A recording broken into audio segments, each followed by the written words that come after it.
Welcome to the Bill Walton Show, featuring conversations with leaders, entrepreneurs, artists, and thinkers. Fresh perspectives on money, culture, politics, and human flourishing. Interesting people, interesting things. Throughout most of the 500 million years since what scientists call the Cambrian Age, there's been a steady increase in the number of plants and animals on the planet. This, despite 5 mass extinction events, like the devastating one that killed the dinosaurs 65 million years ago. But when humans left Africa about 60,000 years ago and spread out across the globe, other species began vanishing, slowly at first, and now with such speed that sociobiologist E.O. Wilson and others worry about a biological holocaust, a 6th mass extinction event, the only one caused not by some cataclysm, but by a single species, us. This is happening suddenly, as in Africa, where between 2010 and 2012, poachers slaughtered an estimated 100,000 elephants for their ivory. And it is happening slowly throughout the world through habitat destruction and degradation, and this is an unfortunate and inevitable consequence of economic growth? Or can we do something about it? Something big, something radical? What if we could set aside half the planet as permanently protected for the 10 million other species and call the movement Half Earth? I like the idea a lot. But could this really happen? With me to talk about this very big picture species protection concept and to take a close look at what's happening to African elephants are Skipper Darlington and Ron Maxwell. Harry, Skipper Darlington, is founder and chairman of Africa ASAP, and he has been at the forefront of environmental movements for decades.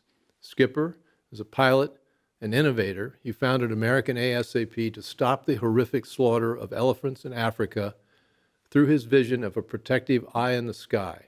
Skipper, welcome. Ronald Maxwell is a film director and writer.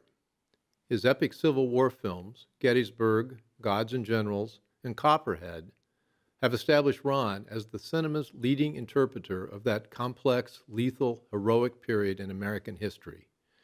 In addition to his highly regarded work in film, Ron is a seriously concerned citizen in the worldwide habitat and species protection movement. Ron, thanks for joining. Great to be with you, Bill.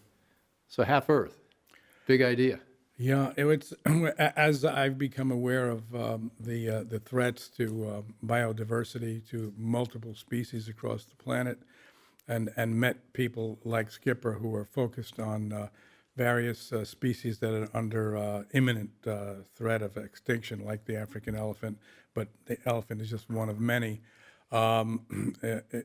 Reading Edward Wilson's book a few years ago, for me was a ray of hope, because as I've attended these conferences and meetings, mostly across North America, although they're held around the world, I'm always going through dual emotions simultaneously. One reaction is when you see people that are working in different areas, the global destruction that's going on, the catastrophe, the habitat loss, the species destruction. One can't help but being overwhelmed with a feeling of despair that all is lost. But at the same time, when you attend these conferences, you're meeting the people who have not given up, the people who are committed to saving the biodiversity, saving the species. And that, of course, gives one hope that we can turn things around in time.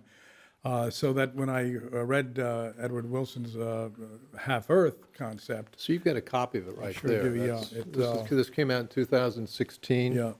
Half Earth, our planet's fight for life. Yeah, the concept is, as you said in the introduction, pretty simple, but what I like about it is that it's hopeful, Because when you look at the entire planet and what's going on, and most of what's going on has to do with just human population growth. Yes, there are some species that are under a direct attack by being shot or being trapped or being poisoned. A lot of that is going on. But the greater threat is just from the fact that the wildlife is losing its habitat globally because of the destruction of habitat by growing human populations around the world. Well, to put a number on it, if you look at the world population, it was about 2.5 billion in 1950, and now it's about 7 billion. And we can talk about where it's going. There's some optimism that it might be leveling off sooner than we think. But in Africa, Skipper, which is where you've been doing a lot of your work, it was 221 million in 1950, and now it's almost 1.1 billion. So that's almost a 5 times increase in Africa. And in Asia, we've seen it go from 1.4 million to 5.2 million or 4.2 million. So the human population is putting tremendous pressure on these habitats, and that's primarily what's driving the habitat destruction.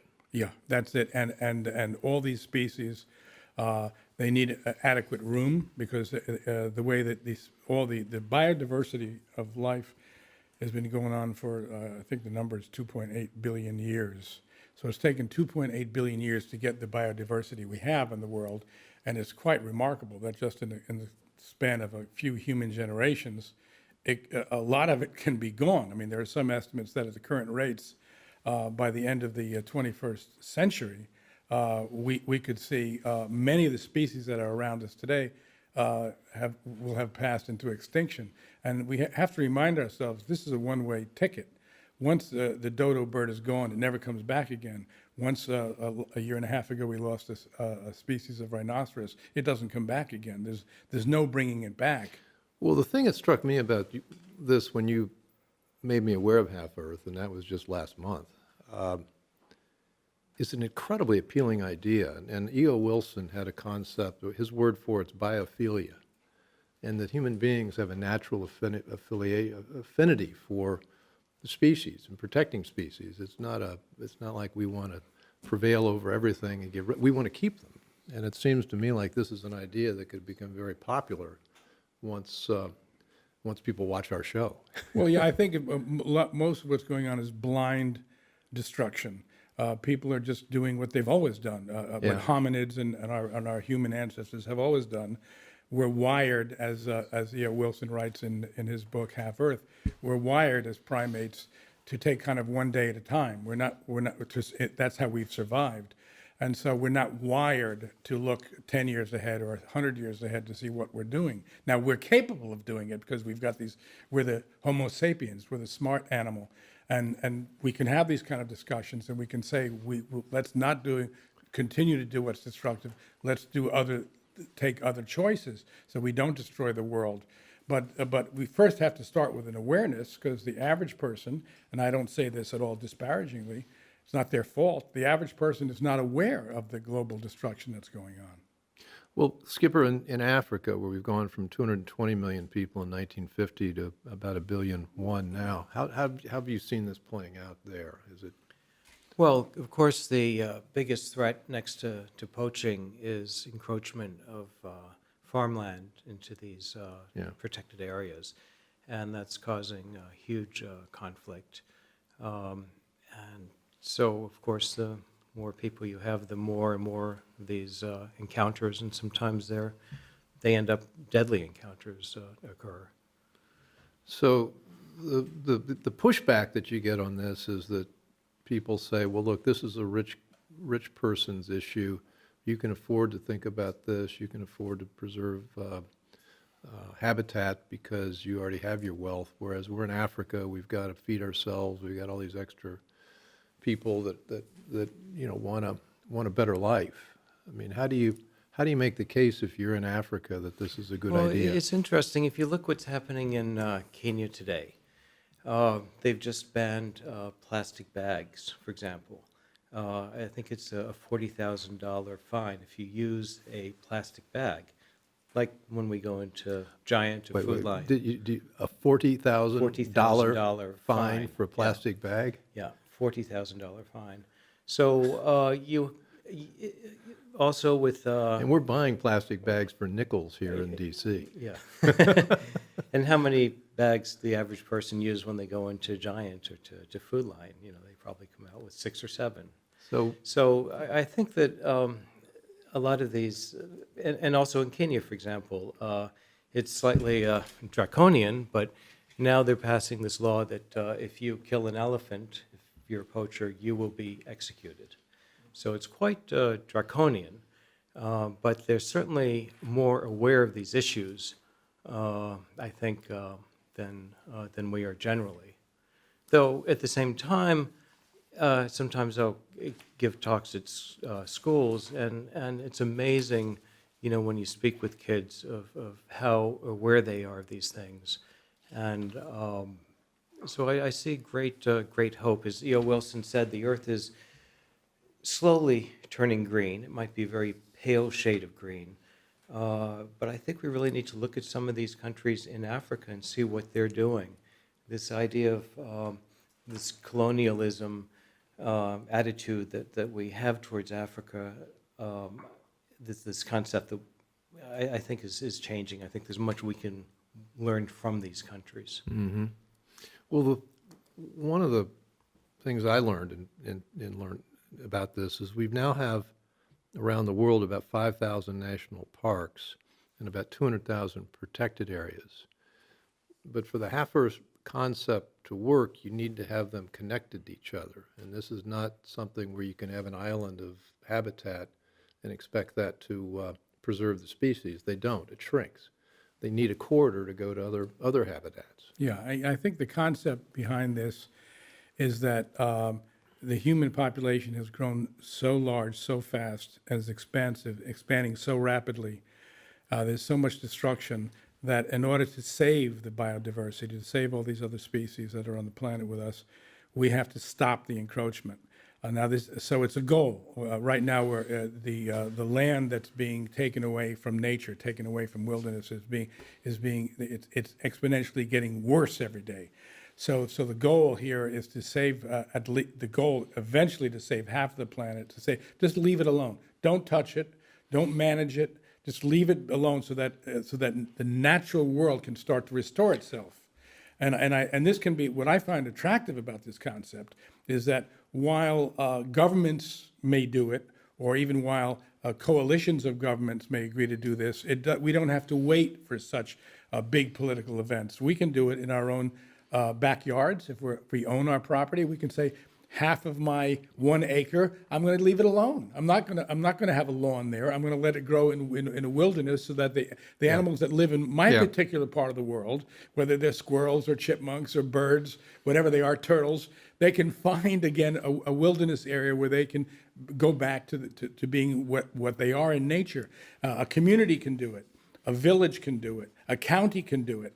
For instance, where we live, Bill, out in Rappahannock County, Virginia, we're one of the counties around a national park, which is Shenandoah National Park. So if the communities can say, let's take half of our land and voluntarily not stop cutting down trees, because when we cut down even a grove of trees, we're destroying a habitat for certain bird species and mammal species and reptile species. Every time we cut down a grove of trees, we're moving in the wrong direction, but it's a mindset where we have to stop thinking, as Wilson mentions, stop looking at nature as a commodity, as everything we see in nature. How can we turn it into dollars and cents? As long as we're on that, taking that view, we're not going to get on top of this problem. We need to change our view and not to reduce it to a commodity, but to say it has an intrinsic value. Well, the way it is. I think to me, that's an essential point. This has an intrinsic value. We talk about economic development growth.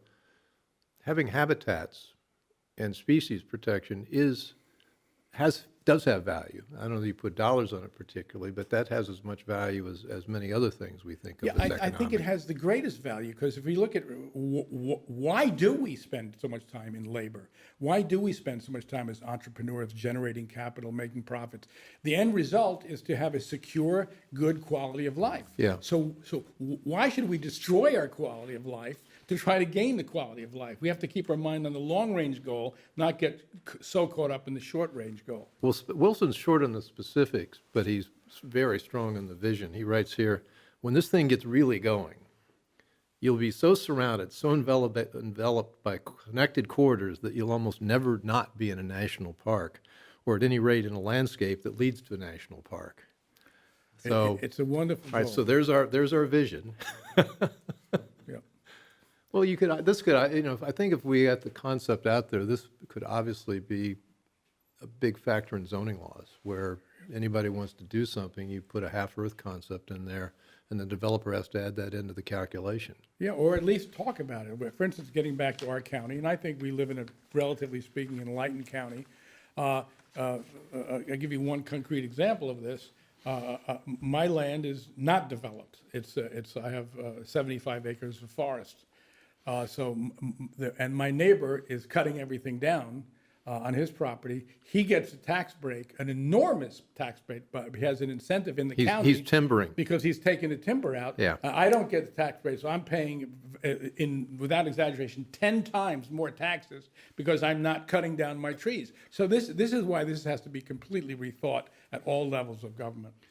Well, let's take North America. North America has four primary habitats. There's the boreal forest, which is in Canada, and then there's the western wildway, which is in the mountains in the west.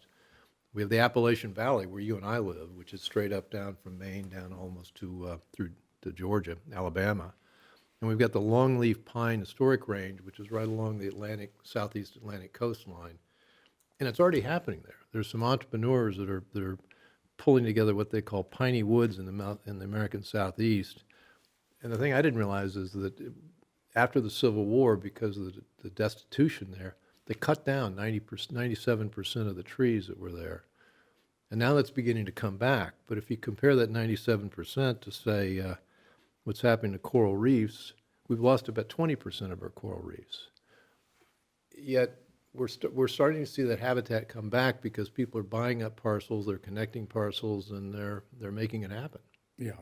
Yeah, it is encouraging. That's a gentleman by the name of Davis has been doing it down. I think he grew up in the panhandle of Florida, and he realized the destruction that had gone on, and he bought up a lot of acreage, like Ted Turner has done out west, and to save this. And I think another kind of awareness where we can help spread awareness is that when we cut down forests, we are also destroying the habitat of the multiplicity of species that live in the forest. And you can't just pick up a species and move it somewhere else. Every species on this planet evolved in a certain space, in a certain place, a certain topography, a certain climate, a certain minerals and other animals it's intersecting with. It's a whole ecosystem that's in harmony. So when you cut down the forest, all those animals just don't move 100 miles away. Many individual animals die, but even more catastrophically, species die. So because you're putting more species in competition for less space.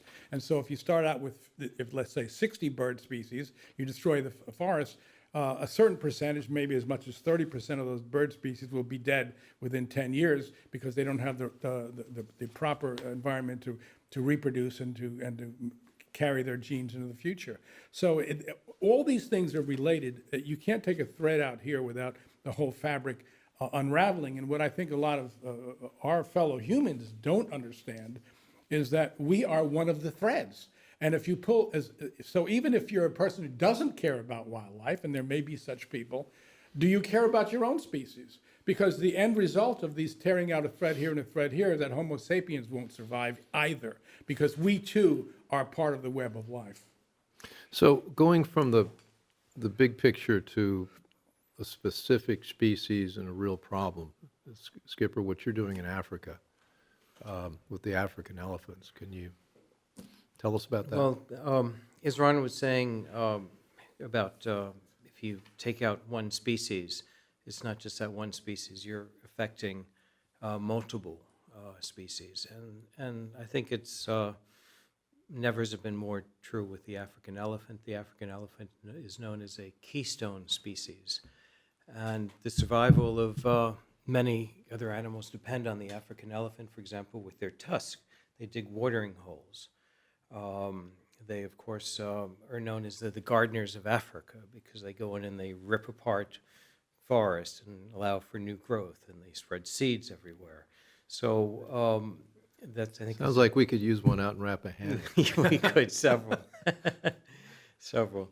So what our mission is at Africa ASAP, that stands for Aerial Surveillance Against Poaching, is to keep the elephants alive, and more importantly, to protect these habitats, these vast parks in Africa. And we think we have a much better way of doing that. Traditionally, people have been using airplanes, helicopters, drones, and they've not been working very well. What's needed is near persistent surveillance over these parks.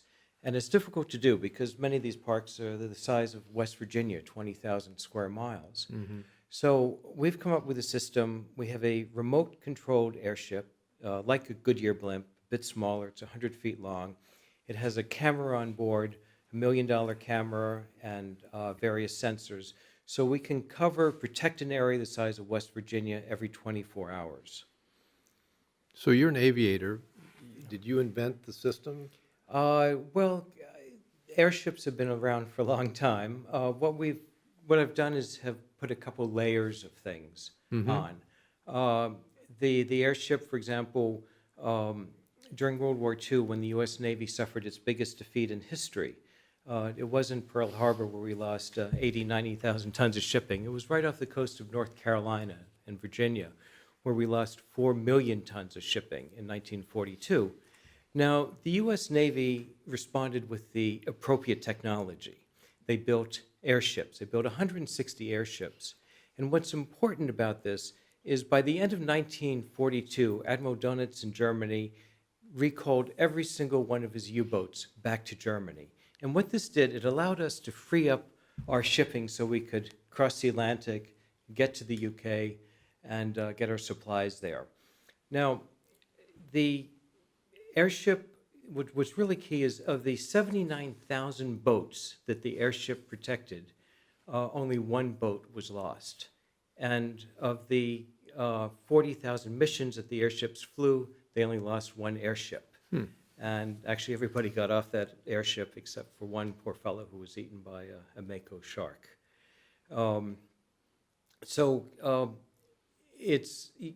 And why this was effective, it was effective because... So you took this concept to protect ships, and you're now using it to protect elephants. And deterrence is huge in this.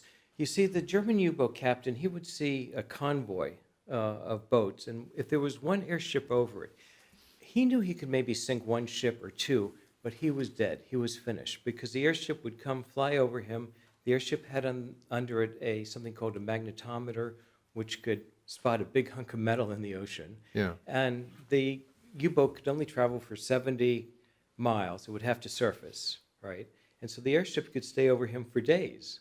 So that's why all the submarines were recalled to Germany, because it was a battle that they couldn't win. So how does this apply to elephants in Africa? Well, it's number one, we're able to protect an area the size of West Virginia every 24 hours. So we're able to spot the poachers before they kill the elephants. Mm-hmm. See, right now a lot of effort is being done on, okay, well, what do we do with the dead parts of the elephant, the ivory? Do we crush it? Do we burn it? Of course, it's good to do that for awareness. On the other hand, you have the poachers saying, yay, burn some more ivory, because the less ivory there is, the more I'm going to get for my price. It's simple economics 101. Sure. So our focus is to keep the elephants alive. And by getting the ranger, see, he only needs one thing. He needs actionable intelligence. He needs to know where the elephants are, where the poachers are, and to to be between the elephant and the poacher with intelligence that keeps him safe, the elephant's alive, and also the poachers. Some of the poachers don't want to be there. Sometimes you'll have a poacher in a park and his parents are being held by some very bad guys who will tell the kid, okay, you go shoot me an elephant or I'm going to kill your parents. Mm-hmm. So it's really about, these airships is about protecting life. And this is a very big issue. We had a couple million elephants in Africa back when, and now we're down to 500,000. I think that's a little inflated, that number. I Not think even that many. It's more like 400,000, perhaps a little bit less. And you touched on it, but this is a big, serious, dangerous business. This business of poaching, and you had personal experience with the dangers. Yes, the folks behind this are highly organized Asian gangsters for the most part. And for example, in Tanzania, in Ruaha National Park, Tanzania's largest national park, in 2014, in 1 year, they lost 11,600 elephants. So this is industrial scale killing. This is not a poacher shooting an elephant to get some money to buy his wife a dress. This is industrial scale poaching. And that money, the bulk of it, is not staying in Africa. And you had lost a partner to this. Yes. Our partner and dear friend, we were just canoeing down the Shenandoah River a little bit before this happened together, Wayne Lauder, who really is responsible for turning the situation around in Tanzania with this group that he formed called the National and Transnational Serious Crimes Unit. And he, for example, is responsible for catching this, as he would say, his group, the National and Transnational Serious Crimes Unit, for capturing the Queen of Ivory. That was the first time a Chinese has ever been put in prison. And I'm very happy to... The head poacher was a woman. Yeah. The Queen of Ivory. Queen of Ivory. She All right. came over in the 70s when the Chinese were building the railroad. Sure. And part of the infrastructure in Dar es Salaam, she owned the biggest restaurant in Dar. She was head of the Chinese, Tanzanian, their equivalent to the Chamber of Commerce. And the Chinese want the ivory. Do they grind it down into dust to powder? How do they use it? Well, the ivory has been banned in China now, not Hong Kong though, which is experiencing a very active ivory trade. So there was huge demand in China, and now it's gone underground. Of course, there's still a demand. It's being sold illegally. What do they use it for? For carving, for decoration. You have artifacts. A lot of Chinese. Well, the rhinoceros horns are used as aphrodisiacs. And cure for cancer, host of. Yeah. Host So of this things. is not a medicinal trade. This No, is no, simply it's the strictly. I think a decorative. lot of you have a rising Chinese middle class. They're kind of looking for some way to connect with their past. Ivory seems to be part of that. So we were talking about your partner, though. You Yes. lost your partner. Yes, yeah. He was assassinated in 2017 in September because he was going after the money, going after the folks who were behind the trade. He was catching about 80 poachers a month, also on the ground. But you see, he was all intelligence based. He believed that you need to have just good policing and good intelligence. If I could relate to you a story, what got him going first was back in 2014. As I mentioned, Ruaha National Park that lost 11,600 elephants in this 1 year, Tanzania's largest national park. I got a call from Wayne over Christmas, and he said, "Skip, I'm about to go into Ruaha. There's some terrible things that are going on there. I can't really talk about it, but I'll, call you when you'll be hearing stuff in the press." So what he did, he went into Ruaha National Park. There'd been 90 very bad guys who'd camped there. They had automatic weapons, light artillery, chainsaws, and they were going and camping for 3-4 months at a time and killing elephants. You know, to kill that many, you have to have some sort of a production going on. He captured all 90 without even one injury. They were brought in through a Pentecostal church. And basically put the word out, if you arrive at the Pentecostal church the next day, you'll receive sort of the equivalent of a green card. Of course, these guys had left their guns at home. They arrive in church, and they're arrested. I think it's about 40 were put in jail, and the rest deported. So intelligence-based operations, you know, we're not talking about people going in with guns and killing poachers. We have respect for the life of the elephants, of the poachers, of the habitat. Mm-hmm. Were the murderers found? They've arrested 8 so far. Yeah. And there'll be more. This was not a. This was again like the poaching trade. It was the highly organized gangsters were. And what happened to your friend exactly? He was coming back. He'd flown in from Ruaha to Dar, and coming back from the airport, he was followed from Ruaha, and the taxi was stopped at 11 o'clock at night, and he was another car pulled in front of him, and guys got out, opened up the door, shot him. They stole his laptop, and fortunately, he'd received some funding from, I believe it was Fish and Wildlife before, so the U.S. became involved in his investigation, and I think it's probably helped it along. Well, I'd like to continue this conversation. We've run out of our time in the regular show. Could you guys stay for an after show talk? Where do we find you? This is AfricaASAP.org? AfricaASAP.org. .org. And if people want to get involved in this, contact you, and you can be reached at 540-687-1033, AfricaASAP.org, and it's Skipper D at AfricaASAP.org. Okay, we'll put that on our information. And Ron, you're I'm so impressed with what you're doing with this. I was thinking of you as a filmmaker, and I didn't realize that you were actually working on saving the planet. Well, again, going back to Wilson, is the encouraging thing, and for all those who are listening to us now, is that anybody can do this. You can do it in your backyard, in your community. You can say, I'm half Earth. Now, if you want to be more ambitious and take 100% of your property and turn it into wilderness, God bless you. But the idea of taking half of whatever we have and protecting it, letting it be wild, letting it go wild.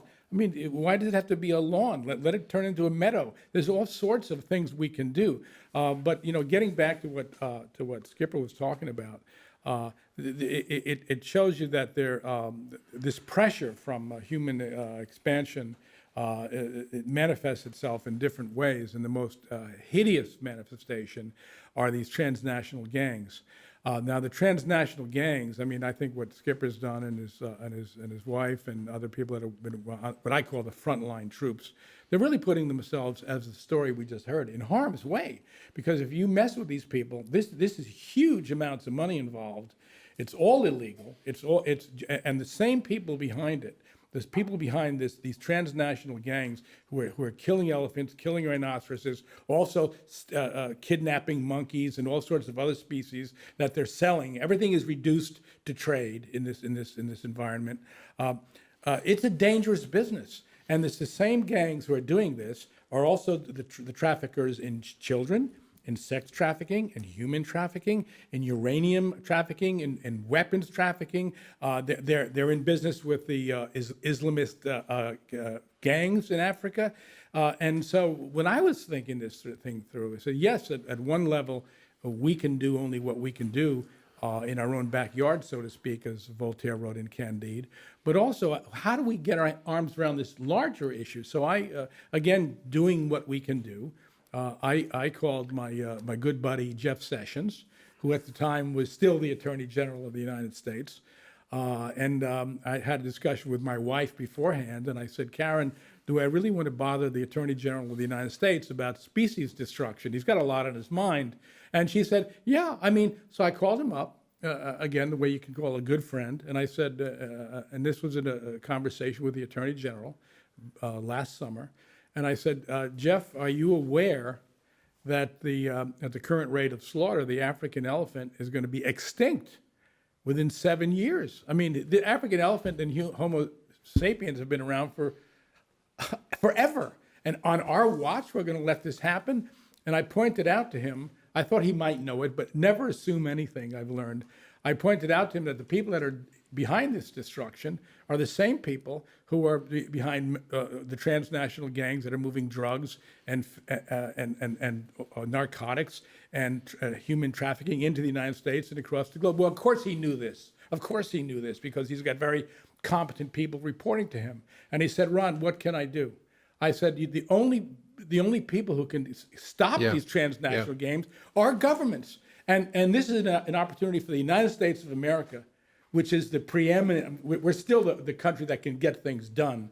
Let's get things done for our own nation and for the globe. And he came totally on board, and he put the whole weight of the Department of Justice going after these transnational gangs, specifically to stop the slaughter of elephants, but also in all the other ways that they're negatively impacting our own country and other countries around the world. Well, let's continue the conversation in the after show. And thank you for that. I'm surprised and delighted Jeff Sessions was so involved. I think our next step is Mr. Trump, and we'll talk about that in a moment. So anyway, thanks for joining us, and I hope you'll join us in the after show segment where we dig into this some more. And if not, we'll see you and talk with you at our next show. Thanks. Bye. Thanks for listening. Want more?